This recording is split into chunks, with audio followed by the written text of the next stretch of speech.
So today I'm going to talk about today will be a very quick video. I'll tell you guys how to actually win your GD05 pre-release, or most likely all the past pre-release.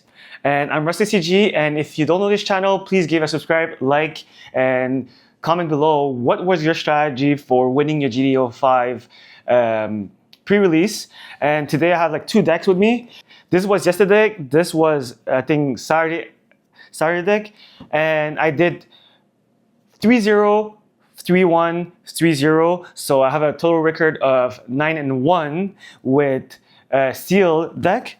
So what we're gonna do is deconstruct the worst deck that I played. The strategy was very simple. Let me just put it away. Today will be a very short video because I'm rushing to head out for my pre-release event in about 20 minutes. So I will be editing this video, dropping it, and uploading it. So don't mind the quality of this video. So I'm gonna do quick.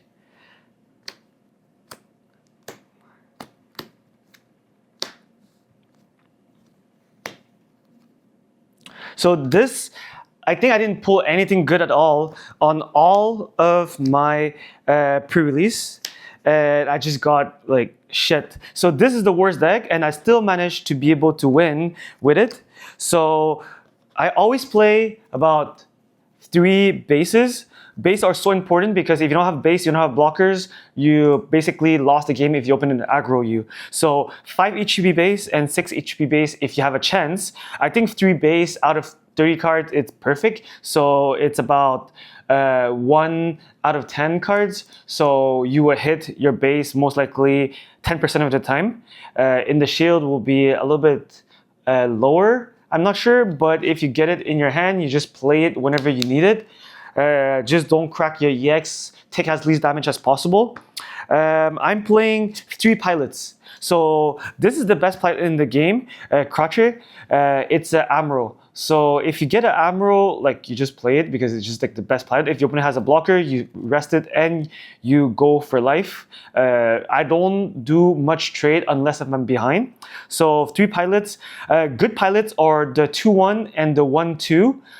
They're the best. If you get a 2-2 is very good, but these was the best pilot that I got. Like the reason why I'm playing a 1-1 was because I have possibly like 4 links with that, and I'm playing this 2-1 orbs because I had 2 or 3 links in the deck. I have 4 links, I believe. So if you're lucky, you get your links. If you're not lucky, you don't get your links.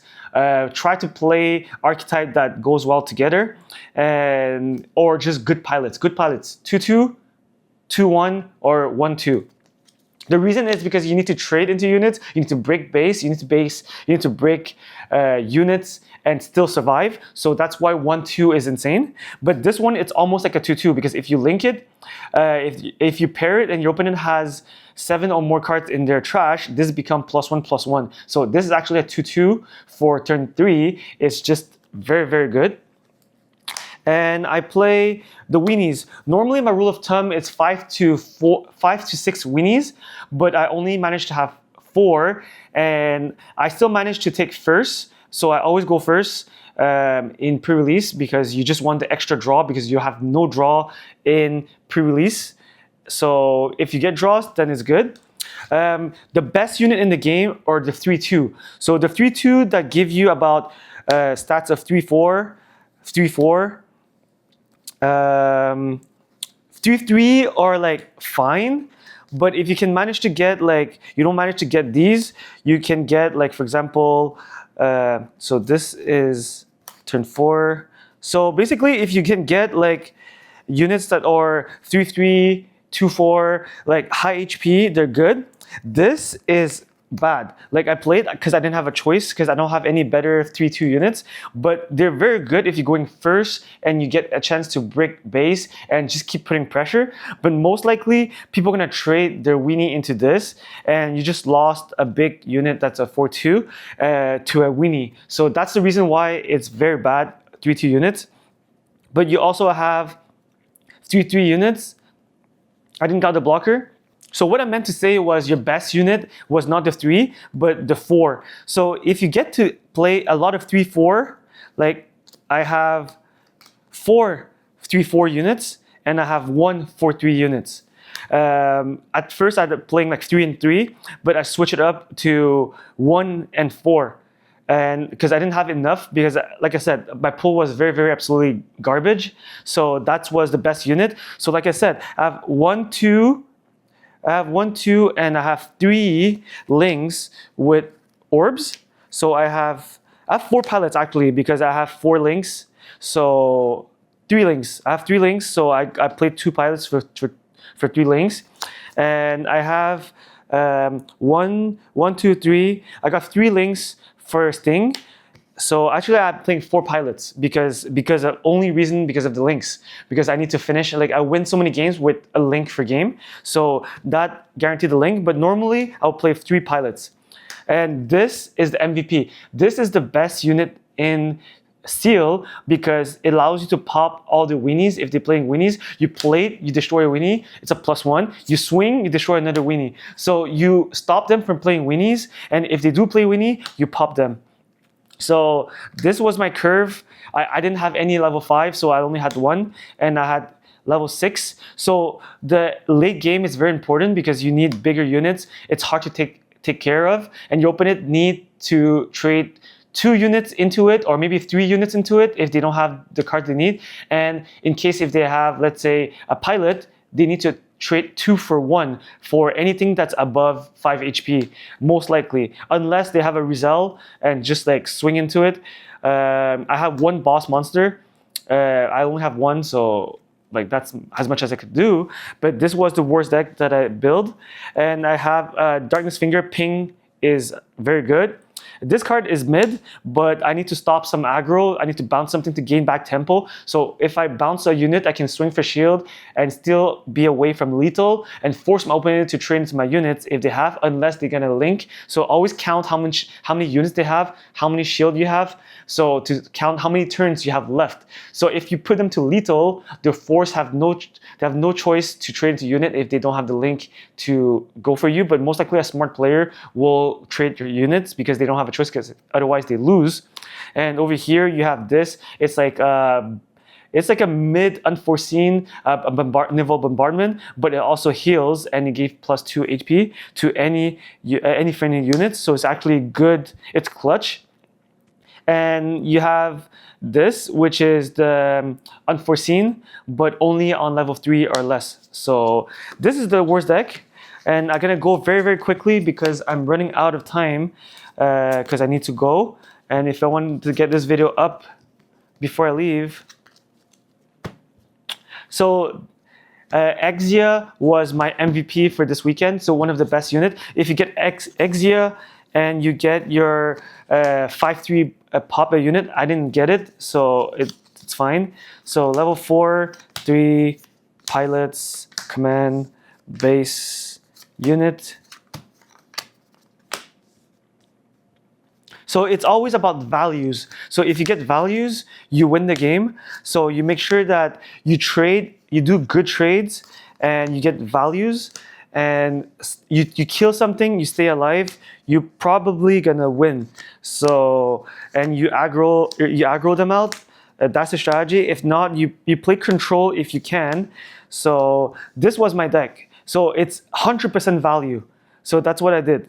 So the 2-2 weenies, so 6 is the perfect number. And if you have, let's say, the Zord blocker, it's insane because they have 3-2, and you can just trade into any Rizal or block the Rizal. So you stop your opponent from attacking if they don't want to lose their unit. So I have a gun tank, I have weenie, and those are weenie, but they're actually just like shield breaker, that's how I call it. So you play this if you have the chance to go first, and you guarantee breaking EX base. And this is a blocker, so it just block a weenie. Most likely, I'm not gonna block the first one if they only play 1 unit. I will swing at the base first to take a shield, and the next turn I will use it as a blocker. So you always block and do something. So this is the best unit. So if you play it early enough, if they want to trade into it, they guarantee dies. So, but if they don't trade into it, this will infinite get you value. So this is like the Exia repair is the best, the first and the best weenie that there was in the game. So Blue Perp is not dead, guys. Blue Perp is not dead. And over here, I have double blockers. So this was my best deck ever. So this was the one that I think I went 3-0 with, or 3-1. This one I lost to aggro because I didn't get my units. But over here I play 7-3-2. So 2-3. This was my worst one. It's not that good because it just serves to trade with weenies. 4-2 is bad, like I said. 2-4, it's insane. 2-3, like I played 2 because I wanted to trade into weenies, but they're so slow. So I think this deck was the one that I went 3-1 with. So 4-2 it's very bad. 3-1 brick shields. 1-4 is bad, but I took it for the HP. Over here, the MVPs, always the best. Level 4, 4-3, 4-3, 3-3, 3-2 to break base. And to search for cards. So this like allows you to look at the top deck. So that's the reason why I played it. 3-4, 3-4. 3-4 are the best units. 5-3, I played them for the curve because 5-3 you can allow you to play on curve 3 costs and 2 costs. For 4-4, it's very good. And this one, it's just insane because it allows you to play a bit earlier. For 6-6, turn 6 with costing you 5. It's my turn 6 card, level 6 card. So over here I play 3 pilots, Quatre, MVP. This allow me to link into, I think I have a link here. No, I don't have a link, but I'm just playing it for, I forgot what, but I needed pilots. I think I didn't have pilots. And Kagali allow me to link with the orbs. That's it. I think that's it. So this deck was bad, and I have like the command, and this one is my like worst unforeseen, and I got 2 base because I only got 2 base in my pool. So yeah, here's my deck. So the ratio to recap is about 6 2 drops, about 6 to 7 level 3, and about 6 or 7 4-3s, and try to get for the 3-4 and the 4-3. And level 5 will be 2, and level 6 will be like 1 or 2, and 1 finisher boss unit. And that's mostly all. So if you guys enjoyed this video, please drop a subscribe, like this video, and comment below what you think about your build and what did you do different if you managed to win your event. So thank you very much. Subscribe, like, and on to the next one.